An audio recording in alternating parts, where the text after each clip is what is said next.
All right, everybody, welcome back to the best conversation you are going to hear today. It's another episode of SaviTalk, the show where it's rooted in conversation, all about identity security, but not really, because we like to have fun and just have a good conversation. Here with Enrique, man. How you doing? David, I'm feeling good. How are you? I'm doing good, man. Doing good. So this is Identiverse, Yep. right? So it's been a roller coaster. It has that, been. I'll tell you that. Yeah. But the next guest, man, I was waiting for this day. Right. And I'm Yeah. glad we got them in early, man. This is like, these are the OGs right here, the podcast. They are, and I feel so unprepared. Man, look at this. So you have those guys. I think the audience already knows. Yeah. Right? Man, Jim and Jeff. Jim and Jeff, identity at the center. Legends. Legends. No, Right. it should be fun, man. I can't wait. A lot to talk about their podcast, their day jobs. Right, Yeah, exactly. They actually work. They actually still do work. I mean, it is Yeah. how they manage to do all of it. I have a little bit of idea, but still, it's pretty cool. Yeah, no, guys, you're in for a treat. Yeah. All right, let's get to it.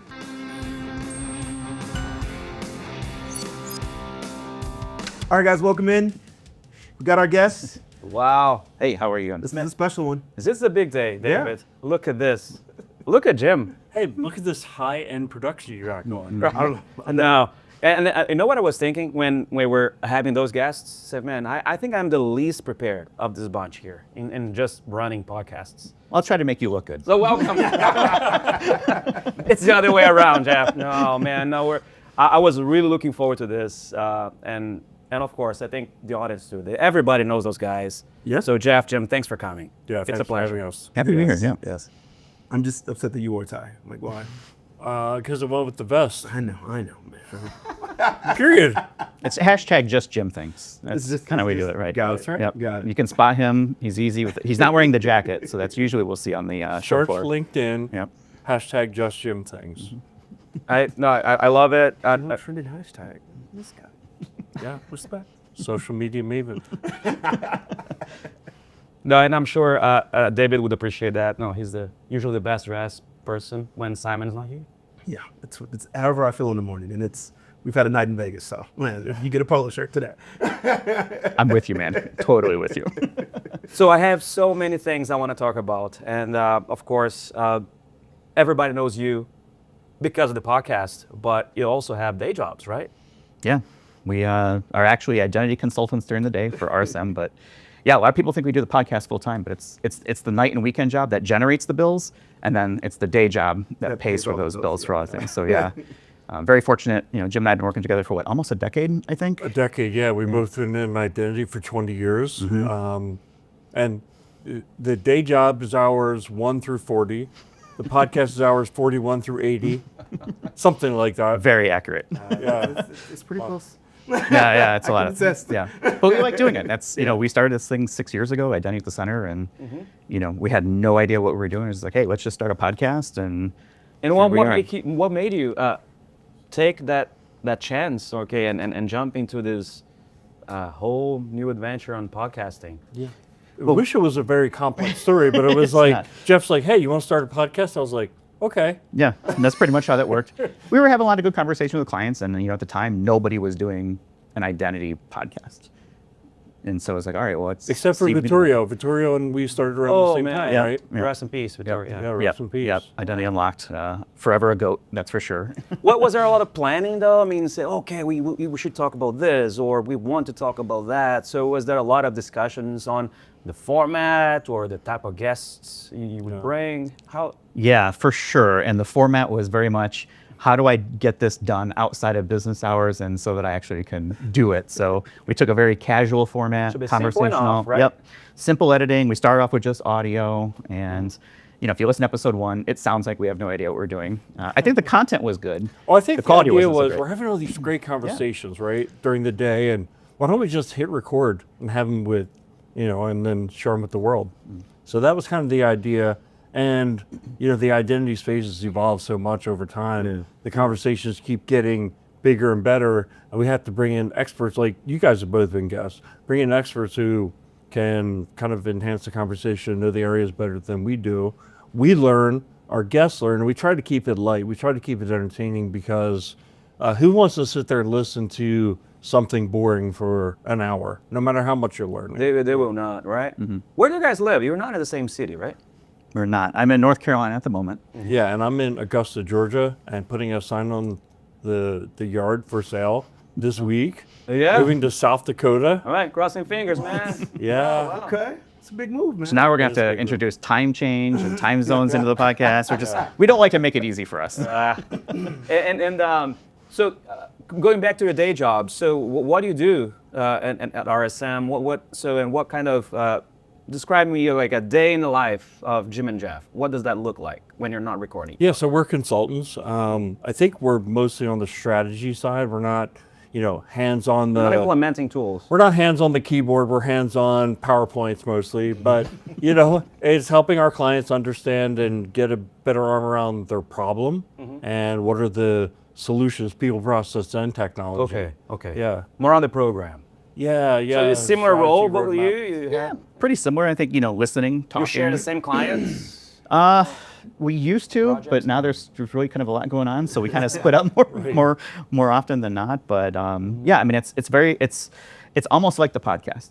Very conversational. We're a little bit of a therapist, a bartender, right? Tell me your problems. Let's figure out together what it is and what are some of the things that we've seen in our life that will hopefully make an impact. And whether it's you should do this or you should definitely not do this because we've seen that not work in the past. Yes. No, I can relate, right? So as maybe you too, David, we speak to people and the more we do it, the longer we do it, say, hey man, I've seen that problem before. 9 out of 10, that's how you solve it, right? I think they appreciate that. Yeah. I think also there's a tendency within the industry to say, well, this is the right way to do it. And it's without kind of understanding organizational politics. Right. And every client we work with, they've got some kind of political situation they're dealing with. Of course. And so our job as consultants is to work within that framework and tell them when we think that maybe the paradigm should be challenged. It's not all the time though. Sometimes they just have to fit around the paradigm. But you can definitely find ways to cut through it. Say, okay, look, you've got a problem. Yeah. And I don't think we do any service to, our clients or our friends that we're working with and say, hey, if we try to sugarcoat the problem, you're never going to get fixed. So let's shine a light on it. I like to go into these things and say, hey, look, this is not an audit. I come in peace. I'm here to help. Yes. And I always that's like to that. preface my calls with that. Hey, it comes from a good place. Right. But it's an issue too, because when you talk to customers, I think that's, we've all been doing this long enough where I always say, like, at this point, from a technical architecture solution, you can't show me anything that I haven't seen, right? You're not special snowflakes in that case. That sounds Your like a point about challenge, David. It's not. But there are clients that they may say, hey, we are unique, right? Yeah. Everyone but, like, thinks they're special. They all think they're special. But the thing is, it's like your technical problems aren't special. Like we've solved those. We know how to solve those. Your organizational politics and how you set up and how you connect to the business, now that is different, right? And I think I've noticed, I would say probably the last couple of years that more customers are at least willing more to lean into that and realizing that if we don't get ahead of this, like nothing's going to work. I think we now have enough data of like failed implementations, or I don't even call them failed, but like stalled implementations now, right? Because I think when we all started, it was like failed. Like the failure rate for this industry was just horrifically bad. It's Yeah, like, it was. It was like 50% of projects are failing at one more point. than that, Much better now. But it's, what's funny is like you go into some organizations and they're very mature with, say, a process like IGA. And then you go into others and they're looking for that IGA for the first time here in 2025. Yeah. And it's like, when you look at the horizon, you think about what's coming with the AI wave, like, man, you're really in trouble. If you don't get caught up quick, Right. you're in a lot of trouble. Do you think it's a minority of the clients you speak today, they're in that maturity level? Yeah, we're running spreadsheets, right? I don't think it's a minority at all. No? I think we get stuck into this bubble sometimes of assuming that a company has an IGA, they have a PAM, they have things. Most companies, I think, are still figuring it out. They are still trying to figure out, okay, well, how do I afford an IGA? They're expensive products. They've probably spent the last couple of years, especially because of the pandemic, working on authentication and remote work. Yep. How do I get MFA in place? So, was it 5 years ago? No, 4 years ago, wherever the pandemic was, there was a wave of people, hey, we got to get MFA turned on because all of a sudden our people are working from home. Yeah. And so we saw like this rush of people coming through. And I think this is just part of the natural growth of any organization is, yeah, you start with spreadsheets because who buys IGA day one? from a company starting. Right. Unless you're an IJ company, I guess, maybe. That's it. You're starting with what you have and what you can afford. And then as the company grows, or if you have regulatory issues or compliance issues, you start to figure out that. But I still think that the majority of companies probably do not have a good IGA process in place or even technology. I think they're still figuring out and they're fighting through it with spreadsheets. Especially Jeff and I, with RSM, we focus on the middle market. So we work with a lot of companies in the middle market. It's a different story than large global enterprises, right? Large global enterprises usually have been investing in IAM over the past decade. But a lot of middle market companies have actually grown into this position or gotten there by merger and acquisition. Right. There's a lot of different scenarios that could lead to, hey, you're underinvested in IAM. Yeah, publicly traded companies. I mean, they probably made the investment. Finance, all the ones you would normally think of. But there's so many companies that it's just like, yeah, we don't have anything. Well, and it's the thing that sneaks up on you, right? Because it's like to your point, like you don't come in and go, oh, I'm gonna buy an edge and do all these things. It's like, no, I just need to give, let's think about it. If you started a company today, right? Pick Google, pick Microsoft, whatever you want. All right, I just need to give you an email address, get access to your accounts. It's all part of your user subscription up till when I'm like 50-ish users, right?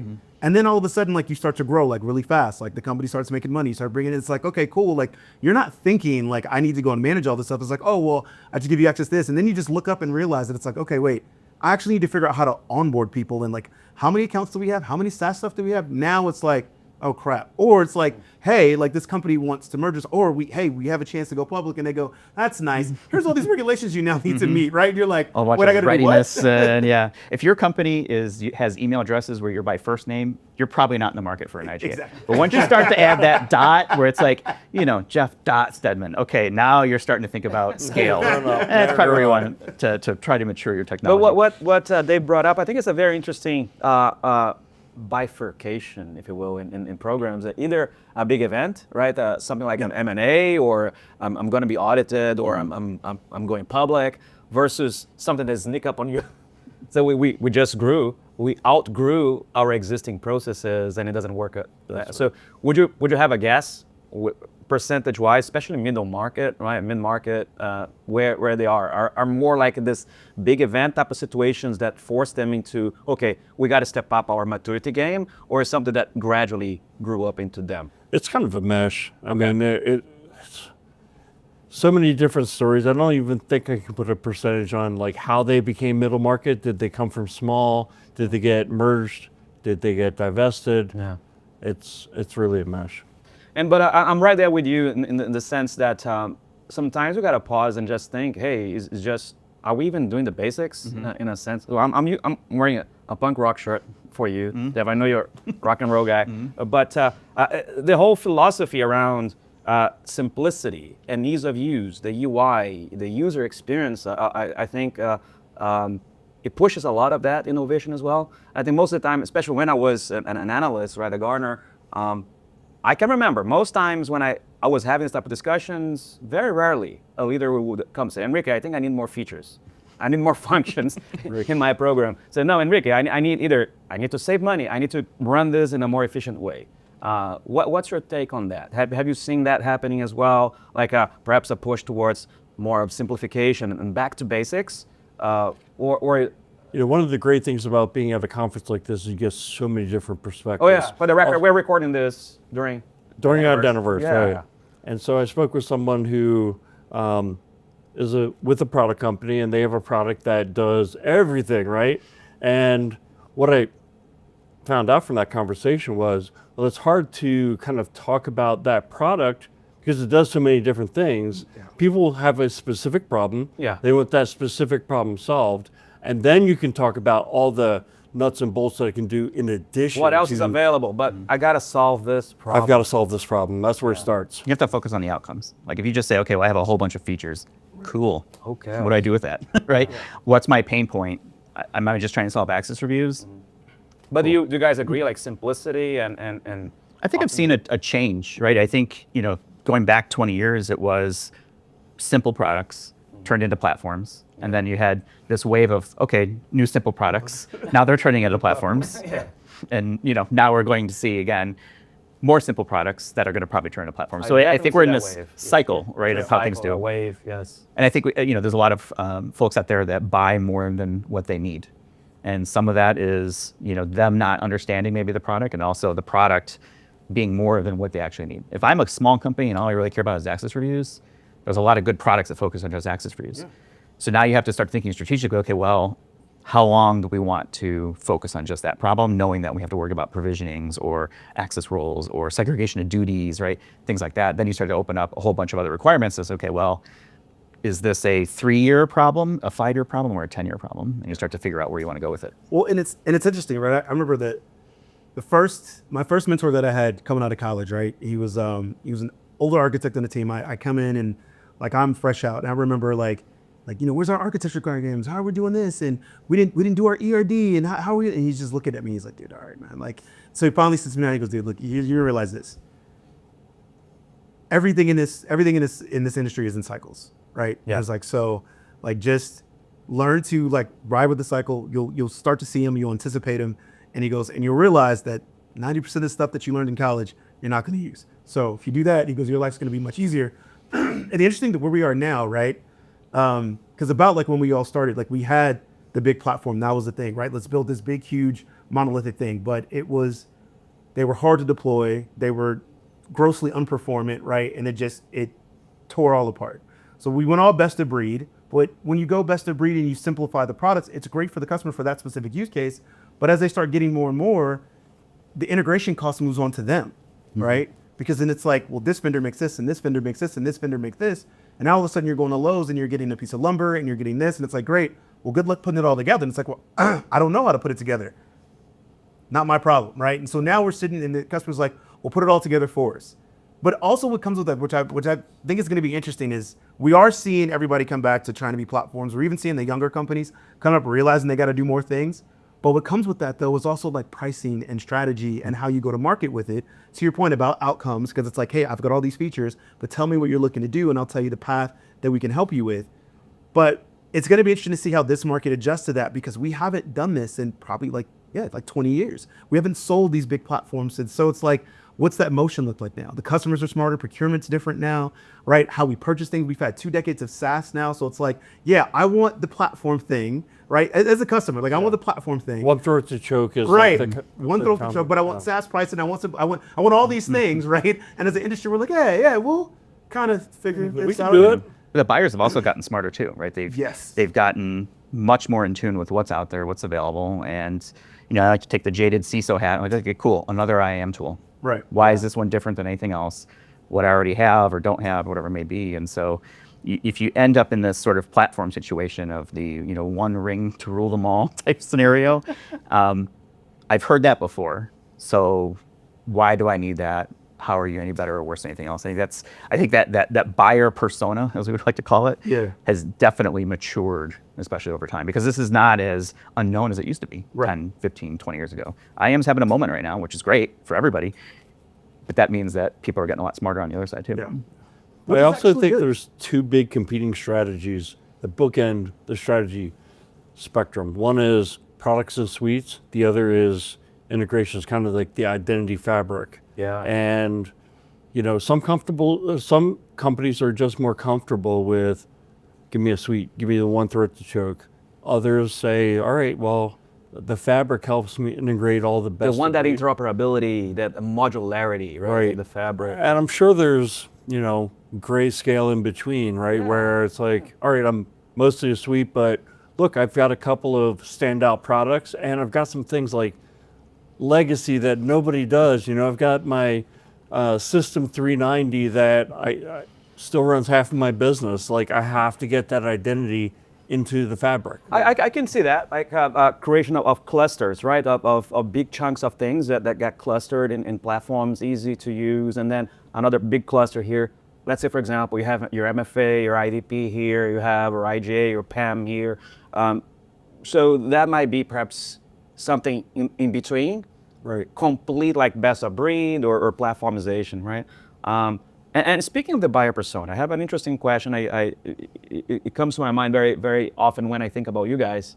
Is between the show, the podcast you guys run, and your day jobs, what is the most outrageous thing that you ever heard? I mean, of ideas, either from a CISO, but it could be a vendor too. they say, oh man, this is way off or super crazy. So it could be either day job type of thing or in the show. I think it's my role on the podcast to come up with outrageous ideas, right? Okay, And so- just throw so them you out there are and the one Jeff's right. like, okay, how do I react to this, right? No, but, you know, in all seriousness, one of the things that I've always tried to do is you come at the basis of identity and access management is you've got a policy, right? You got a set of controls that the technology, the processes need to make. They need to turn them into reality. They need to make them scalable. My feeling, especially in large organizations, is in some areas where you have central shared services, you do a really great job at it. Other areas, as you get further from the center, it starts falling apart. And my feeling has always been that you need to have some way to identify that. Imagine that. It's kind of like, you know, we talked earlier about what is the maturity level. And it's like so many organizations still have a problem with, they don't have a good inventory of the applications. Like, what applications do you have? Well, we don't know. We had this spreadsheet. And Is it inaccurate, right? and it's got like 10 applications on it. It's like, you have 20,000 employees. So my feeling also is like understanding where in your organization you're compliant with your own policies. Your policies should bake in regulatory frameworks and legal obligations that your company has. But, you know, you need to comply with your own policies. And when you don't even have a good accounting of that, that's, I mean, so how What is if you that just outrageous? that situation and say, man, you wanna buy AI agentic identity, but you're not even doing like You didn't even solve the basics. yet. your policies are not even in place. Yeah. So what do you recommend? I want to build a data lake, but I don't know what data or what lake or whatever. Okay, sounds cool. Good job. Good luck with that. And I think I heard it on the podcast. So I want to do it. Yeah. well, I think like to David's point about like 20 years ago, we had more of a suite approach and kind of we're going back toward that. But I think one of the biggest differences in the market is walk through the expo hall here at Identiverse. Yeah. How many companies have you never heard of that all of a sudden have a booth? Booths are not, There are a few names I don't know. What they're not what- cheap, Yeah, no. you know? So this is a company that has enough funding and you're like, I've never even heard of them. And we do an identity and access management podcast, right? And we've never heard of the companies. We get a lot of companies. You can tell the newer companies that they have way less vowels in their name because they haven't been able to secure that URL yet. Jim hit it right. Like there's so many companies, and it is impossible to keep up with everything. You know, we get pitched a lot, to come on and kind of talk about our thing. And I take that jaded seat. So I'm like, all right, so what? Why? How are you any different or better than anything else out there? Yeah, we spoke about purpose in another episode here. What's the purpose of you to exist as a company, right? What problem are you solving? Yeah, and that's I right. think we gotta go deeper into the problem than jumping those. And I think that's a lot of those vendors. Some of them, they're too in love with the actual features and the product stuff. Purpose? Money. Yeah, that could be, but that could be a good purpose, right? I told the VC and I did. They were like, great, here's the check. Oh, yeah. Guess I should go start a company now. Well, the money one's important because they think there are plenty of upmarket solutions, downmarket, mid-market, right?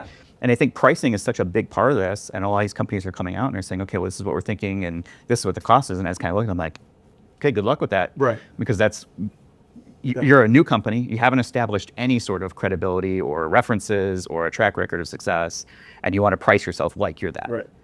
That's a really tough combination. And I think that's going to be interesting, right? So, like, you made a good point, Jim. So if we go back 20 years, right, when everything was a suite, maybe 15 companies. I'm probably being generous, right? That's right. Like, right? But just for simple sake, right? Let's say there was 15 companies, right? So now we're in this new market. Technology's different. We've got this whole AI thing. We've got the ability to connect. We've got better standards, right? So the ability to connect and put these integrations is better. But now we've got like 400 companies, right? Like all trying to solve a piece of this problem, not all of the problem, which, you could say in a market that's good, more competition, which means that should drive price down, that should, increase innovation. And so smarter buyers, right? So it is, while we're coming back around with this cycle, I think it's gonna be interesting to see how this one plays out because it's so much different. Even though the customer kind of really wants the same thing, because I'm hearing the same thing, like, I'm getting tired of all this, give me one person to call, give me one single pane of glass, I'm hearing that again. I'm like, okay, sure, you wanted that 20 years ago, then you hated it, but okay, sure, we'll give you one single pane of glass, but I'm really interested to see how it's going to play out. how the customers buy that, how they adopt that, right? And then, like, my biggest thing is I wonder what your guys' take on this, right? We kind of moved to this really quickly, and we have these big companies, these best of breeds, and they all have their alliances, right? They all have their alliances, they all have the integration, so it's like, this is gonna work. Yeah. Now, all these partners are now competitors. So then those customers who are in the middle is like, wait. Like, I bought into this, and you Right. guys were integrating this for me. And I'm like, yeah, well, still kind It's of Marvel versus DC. Right. It's Yeah. Avengers versus whatever, right? I mean, you get so many of these things that are like integrated and they've gone to market together, essentially, Right. right? And it's super challenging because you don't know what the next few years is going to hold for that company. You make an investment, say, okay, I really like where this is going, then they get bought. Yeah, and then it's like, hey, they're trying to eat our lunch. I mean, think of that pool party they were at a couple of years ago, like better together. I don't even think those folks will look at each other on the expo floor anymore, right? Yep. How many divorces, eh? Yeah. You know, I think one thing with those smaller companies is that they do a really good job of solving a particular problem. And when you focus on something and solving one problem, you can do a really good job at it. But I think that, from a practitioner perspective, and that's why we like to have practitioners on the podcast, is that they have to solve the whole problem. It's a bunch of problems. Yeah. It's like, okay, how does that fit in? You do a great job with one problem. Does it make sense for me to integrate your solution with my platform solution? And a lot of times the answer is yes, right? But a lot of times the answer is, well, I need to be able to prove that value up the chain before I can get funding for something like that. And how do I know if you're going to be around? That's that jaded CISO hat that Jeff was talking about.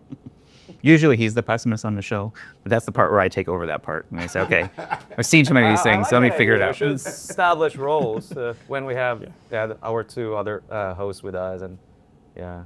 We'll figure it out. I think they kind of naturally fit into that. That's a lot of. So the cool thing about Jeff and Jim, right, is like you can tell like you guys have worked together, right, beforehand. So like it just kind of it naturally shows up like in the podcast and how you guys do that. So. And we couldn't be more opposite in real life, I think. But right? somehow Which is- this works. Great country, heavy metal. Yeah, good looking, Sharp dressed. It's a yin and a yang. It's a Where are balance. you It going? works. No, I was just I was going anywhere. I love the.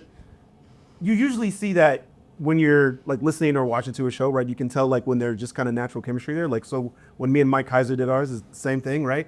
Kind of very similar, right? Like we meshed together really well on there. We couldn't be polar opposites, like in every sense of the word, but like it works, right? Yeah.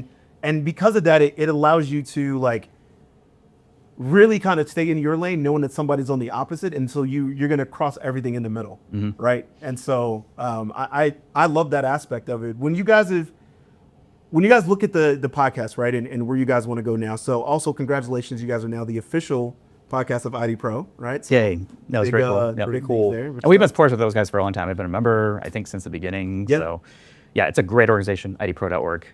Definitely people should be looking at it. Got to do it. Got to do it. I For the agree. Slack channel alone, Worth it. we I tell always everybody say. that's the Worth most it. value, right? In the worth Slack it. channel. I did have a conversation with a Savian client here at Identiverse, and it's, oh man, and ID Pro is so cool. I said, okay, and I asked him, what do you like about ID Pro? And he mentioned that the Slack channel, and how it opened doors to communicate with people like you, David, and other practitioners in that space that otherwise they don't have the access, right? We're here at this conference and the conversation is awesome, but not everybody can be here. And it's, we're talking like a lot now, and then, we might not see each other again for 6 months, but the Slack channel lets the conversation keep going.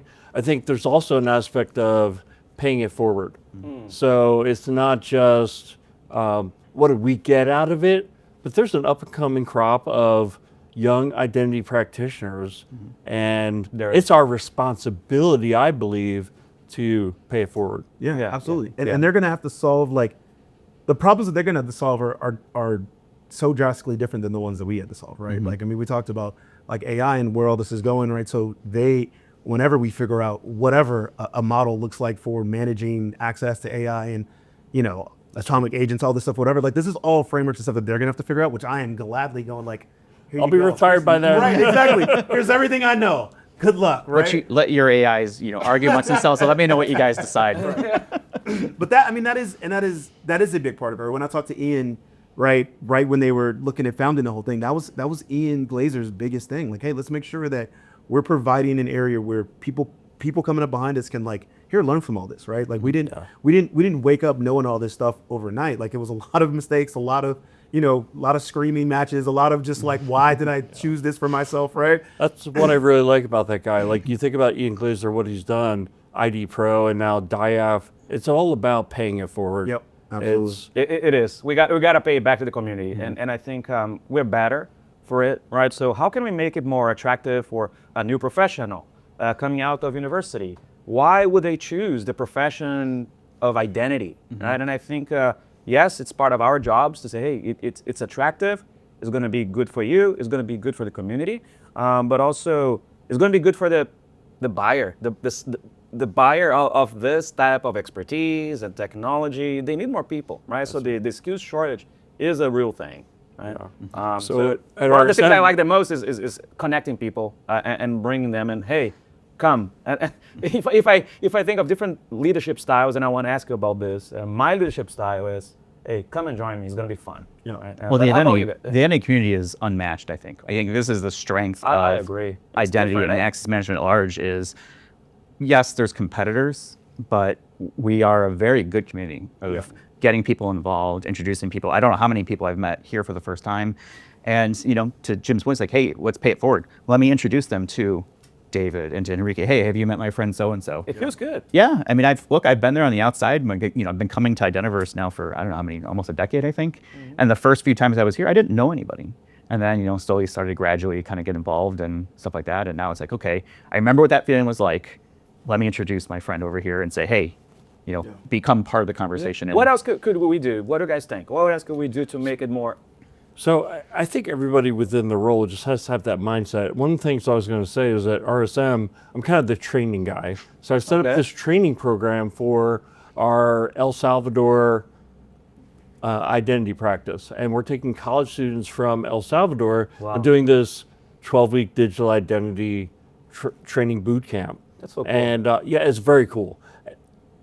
Biggest thing was people didn't know about digital identity before they started. They had no baseline other than what they've learned, but nothing about digital identity. So that goes right to your point. Like 90% of what you learn in college is probably not going to be your day job. And at the universities, they need to start teaching digital identity because it's at the center. That's one of the cool things about the podcast is like we picked this name, and for somehow in 6 years, it's only become more relevant. I was sitting in on a session yesterday run by Espen Bago and Lance Peterman, and Espen said, our identity is at the center. It just fell out of his mouth. I don't think he was trying to promote us. Free advertising. Nope. Free advertising, right. But it's crazy how that's caught on. How about you? So he's a teacher. What's your leadership style? I think it's a little bit of both. I like to educate and be conversational. I think look, I'm me. I'm try to be genuine. What would I do in a scenario? Yeah, I'm not gonna try to be anything more. If I don't know the answer, I'll go find someone who does or work it myself. But I think it's just being the person you'd want to talk to, do business with, whatever it may be, right? Be that person, because we all had that story of like that person is like, oh, I'll never work that person again. So for people out there, we're different, right? This is an amazing community, and I think that's I think if we could summarize the identity community, it's a community, and the way we interact, the way I think the importance of identity raising into the ranks of cybersecurity as well, and being the center of perhaps the best way of solving cyber problems. No, I think that's the message that I take from the conversation here with you guys is that you guys are community builders. That's a little bit what we're trying to do here as well in our podcast is build a stronger and bigger community around identity. So it's I love what you guys are doing. No, and likewise. No, Thank you. We're learning from the best.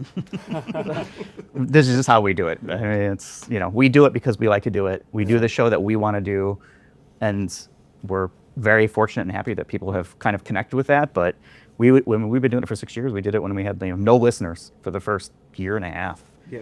And Yeah. you know, we don't First do any episode had, advertising. like 25 downloads for the first few months. And that was all 25 of them We knew who testing.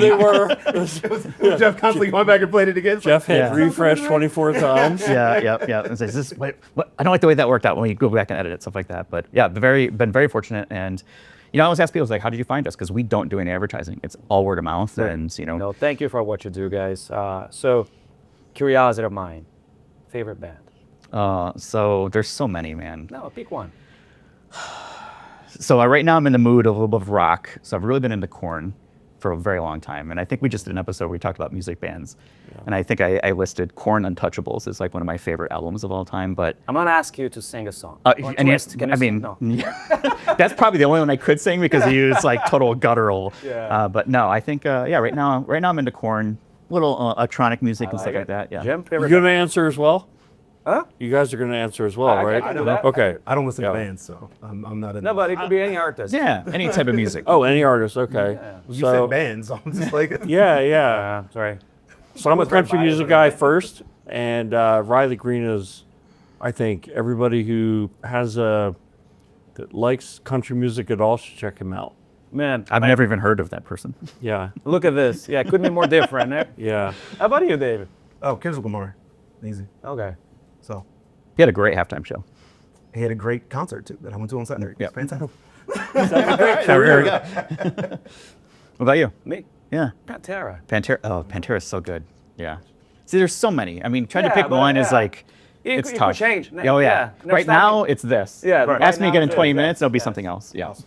Well, guys, thanks for coming to the show, man. This has been awesome. Yeah. We gotta do this again because we gotta make sure we do crossover. Actually, we gotta bring. This is gonna be crazy. We gotta bring all this SaviTalk hosts on the identity at the center. I don't know how we're gonna shoot that, but It's we'll gonna figure it be out. Virtual. chaos. That's how we'll do it. It's going to be virtual, yeah. Yeah. That's a challenge that I want to see. We'll figure it out. Yeah. Yes. I'll just take samples of your AI, your voices, AI them, and then There's you know. enough of my information out there. Yeah, exactly. Let me know how it goes. All right, everybody. Thanks for tuning in. We'll see you next time. See ya. Man, what was that? Those two guys. That was fun, man. Was it everything you expected? It was because those guys are. It's so easy to talk to them, right? And it's so interesting seeing the dynamic between those two. Yes, Right. yes. I mean, they are so polar opposites, but they work so well together. So it's always a good time talking with Jeff and Jim. I love the chemistry. Man, like you said in the beginning, right? So they're the OGs in this stuff, Yeah. but also they're super fun Yeah. and nice to hang out with. I really like what they're doing with ID Pro as well, and making themselves available to the community. And man, they're so approachable. And I think when we watch them and we see them as celebrities, but I couldn't. So they're just class acts. Yeah. I mean, and I thought it was a big deal them getting the official podcast of ID Pro, right? Continue to build up the ID Pro Yeah. community like we talked about. I think it's going to be huge, right? And and it's funny, we talked about it. I've always said that I think the identity community is one of the best, but it's like I'm also biased because it's the only community I've been in, so I don't know how to compare it to other Me ones. too. I never done anything else. But my wife said I'm useless. Yeah. Outside of identity.